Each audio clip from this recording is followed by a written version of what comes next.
हम सोनी पांडे सबसे पहले मां सरस्वती के चरण कमल में बार बार प्रणाम बा। आज हमने के ऋषभ बाबू के मुंडन संस्कार में उपस्थित बानी जा। सोनू भैया के सुपुत्र ऋषभ बाबू के मुंडन संस्कार में उपस्थित हम बानी। बबुआ के ढेर सारा प्यार दुलार आशीर्वाद बा हमरा तरफ से। हमरा सोनू भैया के प्रणाम बा। तमाम इस सभा में उपस्थित माननीय आदरणीय पूजनीय गार्जियन भाई बंधु बाबा चाचा हमार माता बहन लोग भौजाई लोग आप सबके प्रणाम बा। स्पर्श आशीर्वाद के प्रतीक्षा बा। गार्जियन आगे बैठल बानी भुअर बाबा बाबा के भीषण स्पर्श बा। गो छुके गोड़ लागतनी। मंच पर उपस्थित शत्रुघ्न भैया के पूरा म्यूजिशियन टीम आप सबके भी यथायोग शिष्टाचार प्रणाम बा। हमार छोट भाई गोलू राजा के तरफ से बहुत सुंदर कार्यक्रम के शुरुआत भइल बा। कार्यक्रम बहुत आगे निकल गइल बा। गीत संगीत के माध्यम से आई वही देखते हुए हम कुछ आप सबके दो चार गो गीत संगीत सुनाई। हमार तिवारी बाबा बहुत सुंदर साउंड भैया के हमेशा आशीर्वाद प्यार रहेला। आपके भी प्रणाम बा। आई भाव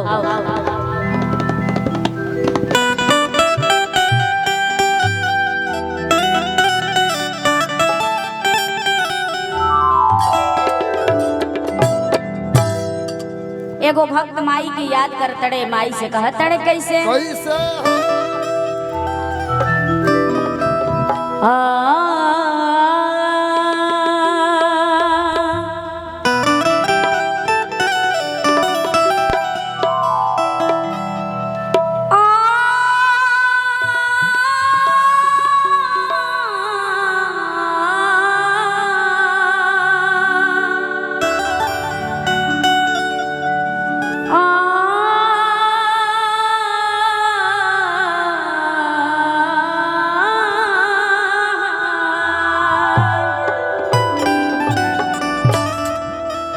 भक्त कहतड़े कि शारदा भवानी हम हाथ जोड़ी कहतनी आरे कहियाल खोलबू हई भरमा के ताला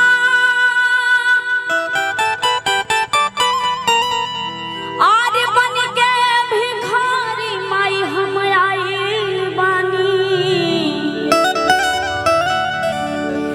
हरया चरा के छैया में हई दुखिया लुकला।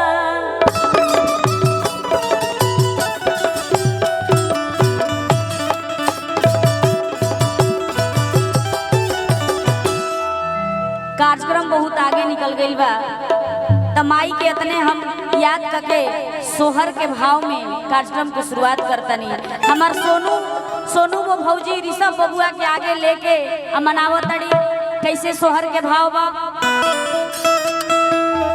कि चंदा मामा रे अरे है पारे आवो नदिया की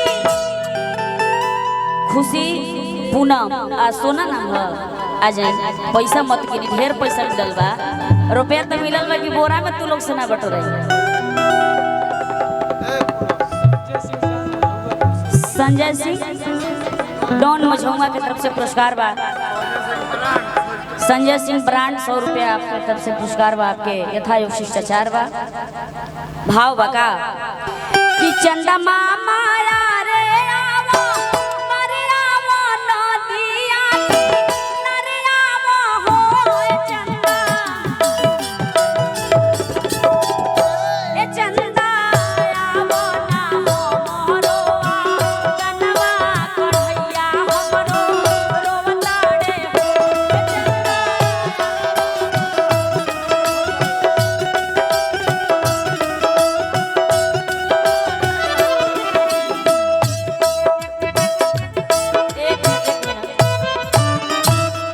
पुरस्कार बा भैया भैया की तरफ से बहुत बहुत रुपया के आपके प्रणाम बा जी। सनी जी के छोट भाई सौरभ प्रताप राय जी की तरफ से पुरस्कार बा। आप सबसे रिक्वेस्ट बा कि आप सब पैसा पुरस्कार देव तो ढंग से हमरा के दे प्लीज, थोड़ा सा एकरा के देखे के बा, फायदा खातिर कायदा हम ना बिगाड़ी कि चंदा मामा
स्वर्ग के छोड़